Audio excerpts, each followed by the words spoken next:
Oi, gente, eu tô aqui de volta novamente no canal Quase Tudo de Medicina. E agora a gente tem uma nova parceira no canal, que é a editora Manoli. E aí, vocês colocando lá esse cupom QT Medicina, vocês vão ter 20% de desconto em qualquer livro. E o livro que eu vou conversar com vocês hoje é sobre esse aqui, Medicina de Emergência. Eu venho conversando com vocês ao longo de todos os vídeos do canal sobre a questão do processo de leitura, né? E, por exemplo, eu gosto muito de ler sobre leitura, como ler, os processos de aprendizagem, como estudar. E no processo de leitura a gente tem 3 fases. A gente tem a leitura em que a gente faz a inspeção, na primeira parte. Depois a gente tem uma leitura analítica e a gente tem a comparação. Então, por exemplo, o livro Medicina de Emergência, a maioria dos livros de medicina, não é aquele livro que você vai pegar e você vai ler do começo ao fim.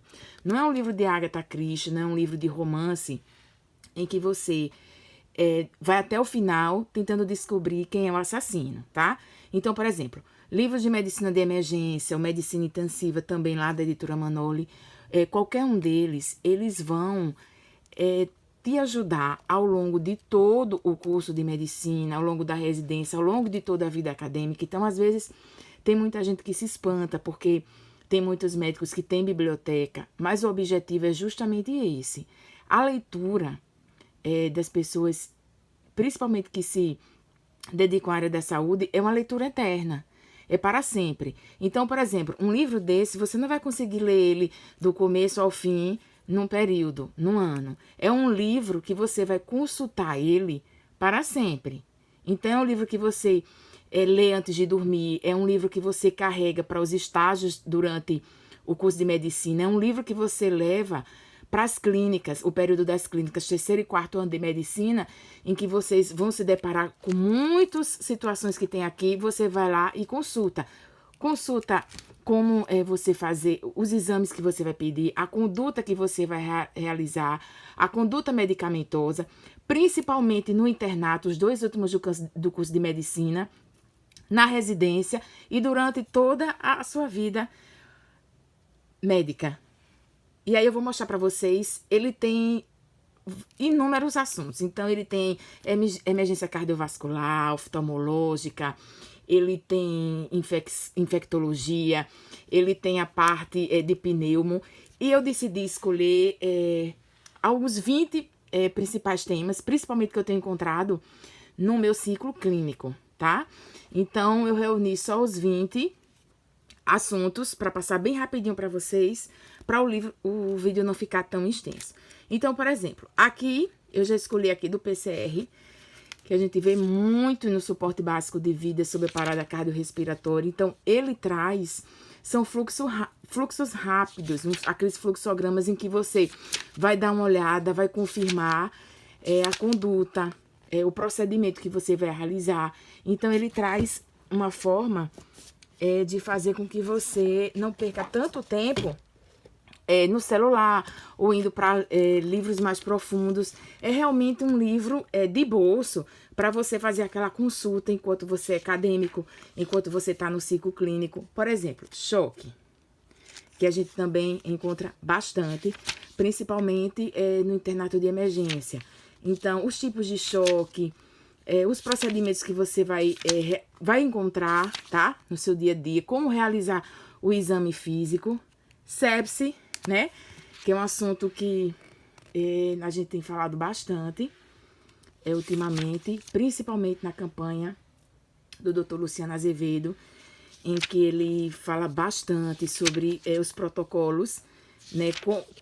Quando começar os protocolos da sepse, e aqui ele vem de uma forma assim bem sucinta para você não perder tanto tempo. Emergências cardiovasculares são extensas, tem bastante.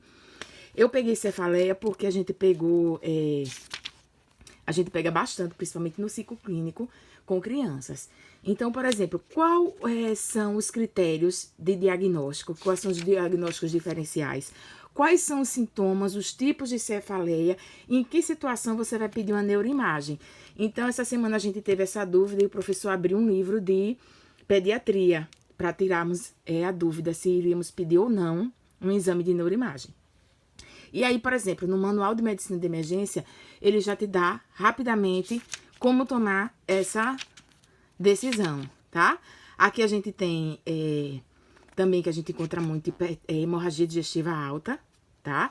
O atendimento ao politraumatizado, epilepsia, vertigem, né? Eu não vou traduzir os termos técnicos porque eu tô mostrando esse livro para realmente quem é da área da saúde. Então, por exemplo, eu vou falar aqui síncope, vertigem, então quem é da área da saúde já vai entender o que eu tô querendo dizer. Olha só que interessante isso aqui. Apesar do termo sinusite ser amplamente utilizado por médicos e pacientes, tanto a sinusite aguda quanto a crônica são causas incomuns de cefaleia recorrente. E muitos desses pacientes apresentam critérios para o diagnóstico de enxaqueca. Então, ele te dá, assim, muitos parâmetros. Olha só, como realizar, observar o nistagmo, como realizar o atendimento pré-hospitalar. E eu achei muito bacana, aqui tem epilepsia, politraumatizado, muito bacana são os fluxogramas, sabe? Que ele te dá, por exemplo, tomar uma atitude quando você, principalmente quem tá pagando infectologia agora, no caso de hepatites graves. Tem gente que não sabe qual é o exame que vai pedir, né? Quais, o tipo de hepatite, como pedir, solicitar esses exames. Então, ele é um livro que não é só para o residente, sabe? Para quem tá fazendo medicina de emergência. O acadêmico, desde o ciclo clínico, ele é muito interessante, porque eu encontrei aqui situações que eu já estou pagando no ciclo clínico. Olha só isso aqui, emergências metabólicas que são demais, por exemplo, hipoglicemia, hiperglicemia, problemas de tireoide. Esse aqui é muito interessante, essa parte psiquiátrica, de emergências psiquiátricas, que a gente encontra bastante nos serviços de emergência, tá? Esse aqui eu achei maravilhoso, das emergências oftalmológicas. Vocês vão gostar bastante, porque olha só a quantidade de fotografias que eles colocaram na emergência oftalmológica, sabe? Destrinchando todos os tipos de emergência, como, por exemplo, a celulite hiposseptal, fratura orbitária, tá? Endoftalmite, olha só. Conjuntivite, como fazer o diagnóstico dos vários tipos de conjuntivite, o que fazer. Tem situações de emergência oftalmológica que você não vai já fazer o procedimento cirúrgico, né? Tem uma conduta de antibioticoterapia. Aqui, infecção do trato urinário, que é bastante recorrente em serviços de emergência, tá? Zika, que é um assunto bem atual. Aqui, drenagem torácica, animais, olha só, acidentes com animais peçonhentos, que os médicos têm muita dúvida sobre o protocolo que tomar, tá? Sobre as espécies, a atitude que tomar, por exemplo, numa picada de escorpião, né? E principalmente as dosagens para as crianças, que são totalmente diferenciados. Aqui, o acesso venoso central e todo o protocolo passo a passo da drenagem torácica, sabe? É um livro, assim, que tem vários assuntos interessantes. E eu recomendo muito, eu tô pagando o ciclo clínico. E eu vi bastante situações aqui que eu já passei no ciclo clínico. Eu achei muito interessante ele mostrar profundamente sobre as condutas que a gente deve tomar. E é um livro que com certeza vai fazer muita falta no internato, que são os 2 últimos anos de medicina, na residência, e é um livro que eu considero daqueles livros que eu já disse para vocês, que são eternos, um livro para a vida toda, e fica aí a dica para vocês, tá? Tá com 20% de desconto com o meu cupom QT Medicina. Fica a dica. Beijos.